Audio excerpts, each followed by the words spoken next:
उमर साहब, अभी तक ट्रेंड से देखे जा रहे हैं कि 2 सीट्स पे कश्मीर में नेशनल कॉन्फ्रेंस लीड कर रही है, 1 सीट से फेल कर रहे हैं, कैसे देखते हैं? अभी तो काउंटिंग को 2 घंटे हो गए। जिस सीट की आप बात कर रहे हैं वहां 10 लाख से ज्यादा वोट पड़े हैं। इंतजार करें, 3-4 बजे तक सारा क्लियर हो जाएगा। मैंने पहले ही सुबह आपको कहा कि उतार चढ़ाव तो रहेगा ही, क्योंकि जिस तरह वोटिंग की पैटर्न रही और जिस तरह कुछ कॉन्स्टिट्यूएंसीज में कम, कुछ में ज्यादा, मुझे पहले जिस दिन पोलिंग हुई उस दिन से मालूम था कि काउंटिंग जो है उसका ट्रेंड एक तरफ से नहीं होगा। ये किसी का लीड, किसी का ट्रेल, लेकिन एंड में रिजल्ट क्लियर हो जाएगा। और तो एग्जिट पोल को आप कैसे देख रहे हैं जो सुबह से भी चल रहा है यहाँ? अब ये एग्जिट पोल आप लोग चलाते हो, असली पोल जो मैटर करता है वो आज का है। एग्जिट पोल्स तो आप लोग जो है टीआरपी बढ़ाने के लिए करते हो। एग्जिट पोल्स का नतीजों पे कोई असर नहीं पड़ता, और अक्सर हमने देखा है कि एग्जिट पोल और असली पोल में फर्क रहता है। अब देखें, हालांकि ये तो हमें मानना होगा कि सारे एग्जिट पोल गलत हो नहीं सकते, 19-20 का फर्क रह सकता है, लेकिन ये उम्मीद करना कि सारे एग्जिट पोल गलत होंगे और मतलब इतना गलत होंगे कि रिजल्ट में एक बहुत बड़ा फर्क आएगा, शायद नहीं होगा।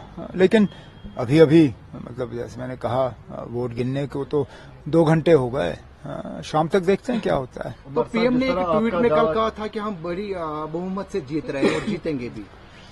अब मां सिवाय सजाद लोन साहब के, जिन्होंने इलेक्शन से पहले ही अपने हार का ऐलान किया था, शायद दिल्ली से उनको इशारा आ ही गया था कि वो किसी और की मदद करना चाहते हैं। मुझे और कोई उम्मीदवार बताइए जो इलेक्शन से पहले ही ये कहे कि हम हारने वाले हैं। यहाँ तो एग्जिट पोल के बाद भी हार तस्लीम करने के लिए कोई तैयार नहीं है।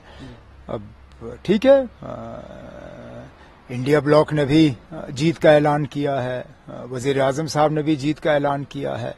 शाम तक देखते हैं कौन सही कौन गलत। राहुल गांधी ने कल कहा था कि 295 सीटें इंडिया ले लेंगी।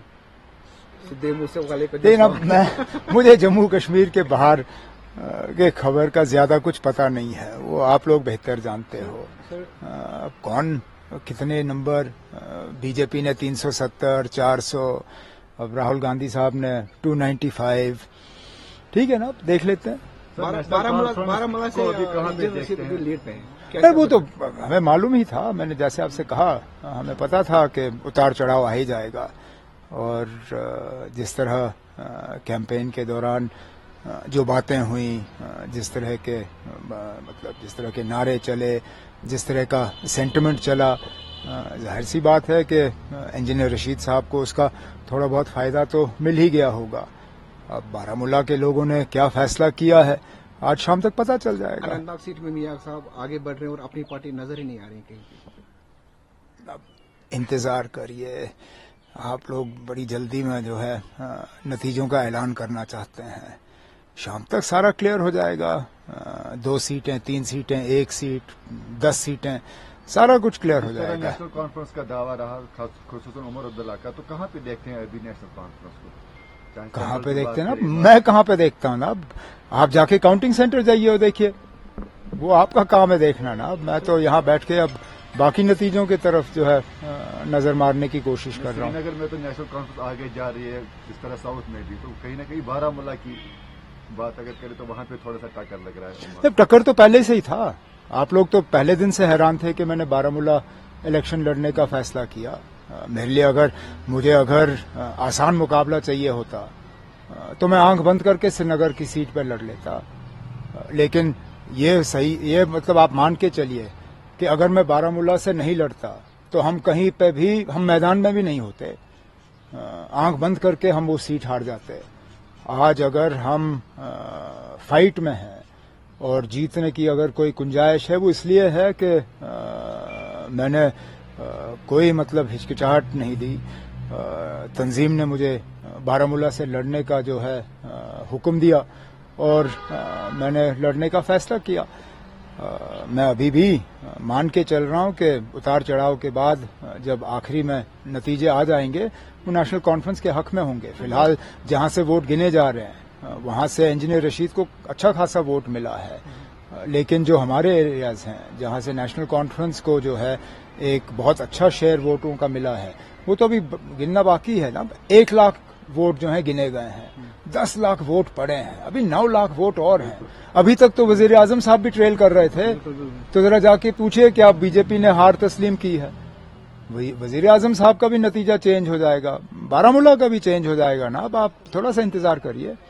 सर कल चीफ इलेक्शन कमीशन ने प्रेस कॉन्फ्रेंस में कहा कि बहुत जल्द हम स्टेट में असेंबली JNK में असेंबली इलेक्शंस रहेंगे। तो क्या नेशनल कॉन्फ्रेंस प्रिपेयर है अब, क्योंकि ऑलरेडी इस वाले से निकलने दीजिए ना। अब इस इलेक्शन के नतीजे आए नहीं और दूसरे इलेक्शनों में आप हमें उतारने का काम कर रहे हैं। अब इलेक्शन कमीशन ऑफ इंडिया ने हमारे ऊपर कोई मेहरबानी नहीं की।